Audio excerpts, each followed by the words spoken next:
Ay, Boss Stephen Tilano sa Team Pigrolac sa ano ha. Thank you po ha.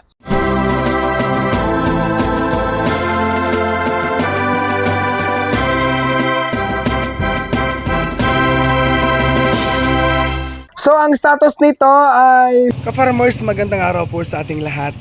Kumusta na kayo mga ka-farmers? For today's video, mag-update po ako sa aking mga fatteners and then sa dalawang inahin ko po.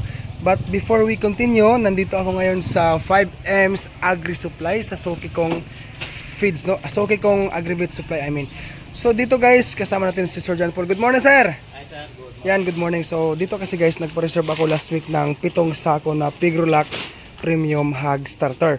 7 lang po ang aking pinareserve dahil nung una pa lang, after walay sa mga BI ko noon, ay nag-advance din akong bumili ng ano guys, ng 3 sacks of starter. So last week, nag-add din ako ng 7 sako. So 10 na lahat kasi nga ang baboy fattener ko ay 10 heads lamang. And then ngayon po ay mag-add ulit ako ng ano, ng 3 sacks grower, no? Advance ko lang i-book, no? Sir, bayaran ko ang 3 sako, no? Kuha tayo ng kwarta guys. Wallet dudong guys, oh. Yung kwarta guys para sa feeds. Yan. Then nagdala po ako ng Grower, sir, no? ha? Grower. Grower. Premium ha. Then nagdala ako palagi ng alcohol, no? And nag-disinfect tayo sa mga feeds na binibili natin. Pila tanan? 580. 5,850. Yan, paki-double check na lang ha. Yan guys, bayad tayo ha. Pero ngayon guys ay hindi ko po hakutin. Magpapatulong po ako kay Sir John Paul. Deliver siguro mga mamayang hapon kasi nga busy pa siya ngayon. Nag-iisa lang ho siya sa kanya pong store. Wala pong kasama na maiiwan dito kung mag-deliver siya. So, papatulong po ako sa kanya dahil nga po si Dudong Villaran ay kakatapos lang pong naligo kanina dahil nga po nagkatrangkaso po si Dudong Villaran, no? Nagkatrangkaso ako, and then todo pa rin pag-alaga sa mga baboy ko, no? Pero ako po ay talagang nag-iingat din na hindi maano yung baboy sa sakit, no? Yan. So, ito, bayad tayo dito ulit, ba?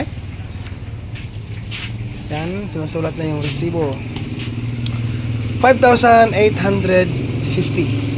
Thank you. Sir, balikan ko mamayang hapon siguro, ha? Oo, tawagan mo ako. Sige. Thank you. Uwi na ako. Balik ako. Okay, sige. Bye-bye.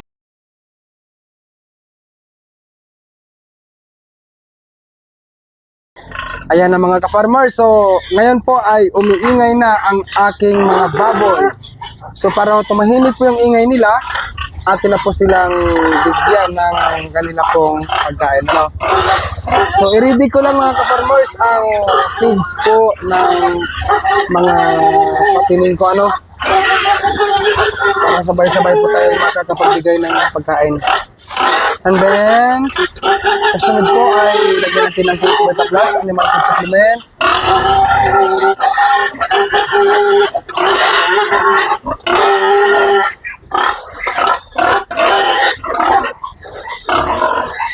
Maingay talaga yung inahin na yun, oh. Ayan. So, direct na tayo guys, magbigay ng pagkain. Ito, nakababad na po ang feeds nila na developer. Bigyan natin.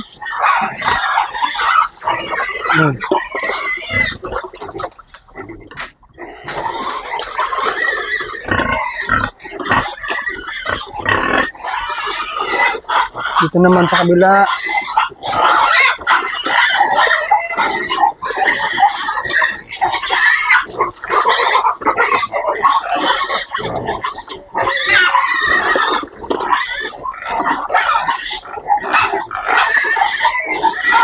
Samantala yung isa guys, yung isang kulungan natin dito ay bigyan din natin yung mga biik, ano.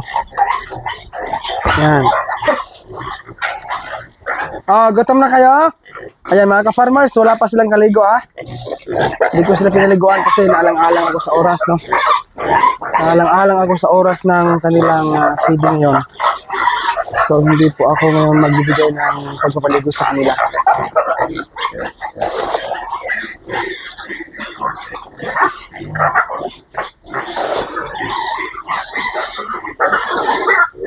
Yan.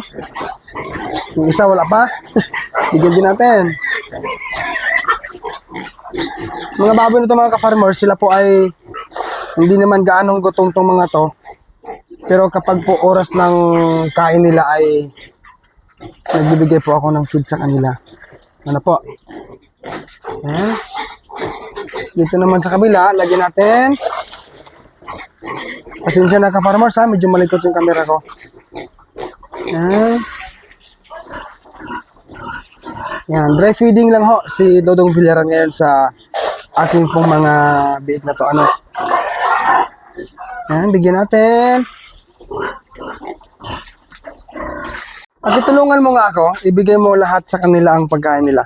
May natira pa kasi. Ito ang kabo, pitcher. Ito. Paalala lang, please lang. Yan, pa-assist lang po ako mga ka-farmers kami ha. Dahil nahirapan tayo, nagkakamera po si Dodong. And then, nagbibigay ng pagkain sa mga baboy. Ano. Dito mga ka-farmers, ang akin po palang gustong isama sa update ko ngayon dito sa tatlong magkakapatid na to, na anak po ni Mother Pig ko na meron pong red ear tag. Nagbabalak po ako na gagawin ko or idadagdag ko bilang isang gelt or inahin for the future ang isa dito. Ano. Yan. Okay. Yung isa naman ipaubos mo. Okay na? Dito naman i-kompleto mo nga, bigay ito palihog. Ito. Starter. Yan sa update ngayon mga ka-farmers. Sa update ngayon mga ka-farmers, ito po ay nasa ano na sila. Starter feeds na po ang akin pong pinapakain sa kanila. Ingat lang na hindi matapon sa labas. Kasi sayang yung bawat butil ng feeds, no? Pag matapon. Although mga ka-beginners, hindi maiwasan na meron talagang tapon ang ating mga feeds, no, na binibigay sa baboy. Walang perfecto. Hindi po 100% na walang tapon. Meron talaga, no? Kahit naman nga mga mga auto feeder, meron talagang tapon yan, no? Okay? So dito, bago tayo magtapos sa video na ito, yan, meron akong hinanda dito na list sa akin pong i-share sa inyo tungkol sa mga edad, no, sa aking mga baboy. Dahil meron pong mga nagtanong, ilang buwan na Kuya Dodong ang iyong mga biik na yan. So unahin ko dito ang division na to, itong 1, 2, 3, 4, 5, 6, 7. So ito po ang anak ni Mother Pig ko na merong yellow ear tag. Ayun. So dito guys, ang kanilang edad, sila po ay 57 days old since birth, no? 57 days old since birth.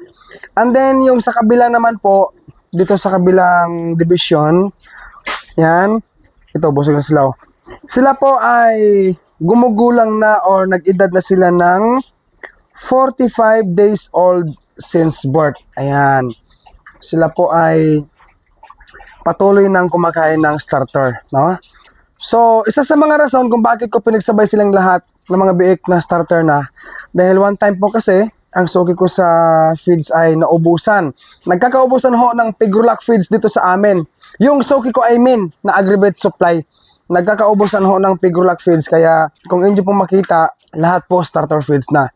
And then kani-kanina lamang sa simula pa lang sa vlog natin ngayon ay yun nga, bumili ako ng bumili ako ng 7 sako na starter, and then advance akong nagpa-book ng 3 sako na grower, no. Talagang ginagawa ko ang ganyang sistema mga ka-farmers. Disclaimer lang ha, ginagawa kong ganyang sistema kasi nga po kahit ang aking mga baboy dito ay 7 piraso lamang, itong fatteners, 7 dito, tsaka dito is 3. Kahit sila ay 10 piraso, ang fattener, ginagawa ko na volume ang binibili kong sako. Sa feeds, Kasi pag pautay-utay, kung isa-isa, masyadong matrabaho kay Dodong Villaran kasi marami din akong ginagawang trabaho, no? So, maganda na yung ganyan na bulto-bulto ang aking ginagawang pagbili sa feeds. Ang sinasabi ko sa video na ito ay base lang sa aking mga naranasan. And then, lipat tayo sa mga ka-farmers sa aking inahin. Ang update po dito sa sow na to na meron po ang yellow ear tag. Ayan. Yan, nakalagay po ang Bartolo Artificial Insemination or Bartolo Farm. Ayan, galing kasi to kay Sir Padon Ayan, Sir Padon, kung ikaw po ay nanonood ngayon sa video na ito na yung yung lahi ng baboy mo na biik pa lang noon, 16 kilos silang dalawa sa pagbili ko sa'yo. Ito na, no? Nanganak na po ang mga inahin. Ito na po ang kanilang bunga, no? Yung resulta, yung product. So, ang status nito ay, tingnan natin. Ang first checking ko sa kanya, based sa record ko, it was January 19, 2025, 21st day since AI. Hindi po siya nag-reheat mga ka-farmers. Yan po ang good news. Hindi po siya nag-reheat. Sa pangalawang inahin naman, ito, yan, yung merong red ear tag. So siya po ay magkakaroon po ng first checking sa parating po na January 28. No? 21st day siya since AI. So, wala pa ho. Hindi pa ho siya nag-first check. Or hindi ko pa siya na-first check. Kasi ngayon, sa araw na to, siya po ay 15 days pa lang po simula sa pag-AI ko sa kanya. Ayan. Pero dito, hindi po talaga nag-reheat. Ayan. Yan po ang good news, no? Sana hindi rin mag-reheat to. Pero, sana patuloy siya mabuntis kasi nga, pinadouble check ko to kay Sir Stephen Tilano. Ay, Boss Stephen Tilano sa Team Pigrolac sa thank you po ha. Kasi honestly mga ka-farmer, sabihin ko na lang po sa vlog na ito, nagpunta dito sa akin babuyan yan, tapos time na naglandi yung inahin na to, then that day, ay pangatlong araw since na naglandi ito. Sabi ko, sir, pasuyo naman po. Kasi alam ko, expert ka rin talaga, no? So, pinadouble check ko sa kanya, mga ka-farmers, yung katotohanan, sinakyan niya sa likod. Sinakyan niya sa likod yung baboy ko na to, no, nung time na naglandi. I mean, yung pangatlong araw since naglandi ito. Then, konfirmado, sabi niya, Sir Dodong, ipa-AI mo na yan. I-AI mo na, I mean, wag mo nang paabutin ng bukas. So, in short po, sana mabuntis kasi standing heat na talaga, no. Yan, so sa bawat, pag-alaga ng baboy ay meron tayong kanya-kanyang mga ginagawang sistema, ginagawang management, no. King's Beta Plus Animal Feed Supplement ay continue po ang paggamit ko nito, no, sa pagkain sa aking mga baboy inahin, pati po sa aking mga fatteners ayon. So ito po ay meron pong multivitamins, minerals, amino acid, electrolyte, essential elements at probiotics Ang King's Vita Plus Animal Feed Supplement mabibili po sa Agribit stores nationwide. Kung hindi ito available sa inyong lugar, maaari po kayo mag-direct order sa Shopee sa KBM Agribit Lines. Pwede rin sa Facebook page ng King's Vita Plus Animal Feed Supplement. Link nila ay nasa description o pwede po kayo mag-text o tumawag sa kanilang cellphone number 0917-795-0220. Available po ang COD or cash on delivery. So maraming salamat po mga ka-farmers sa inyong pagpanood sa video na ito. Magrespetuhan po tayo sa bawat management natin mga ka-farmers kahit na alam natin na ang bawat isa sa atin bilang aggressor, expert man o hindi expert, ay magkakaiba tayo ng mga management. Pero tandaan natin mga baguhan, huwag kang mahiyang umalam or mangangalap ng mga munting kaalaman tungkol po sa pag-aalaga ng baboy. Ako po si Dudong Villaran ang nagsasabing, mabuhay po ang mga farmers sa lipunan. God bless us all and peace out everyone.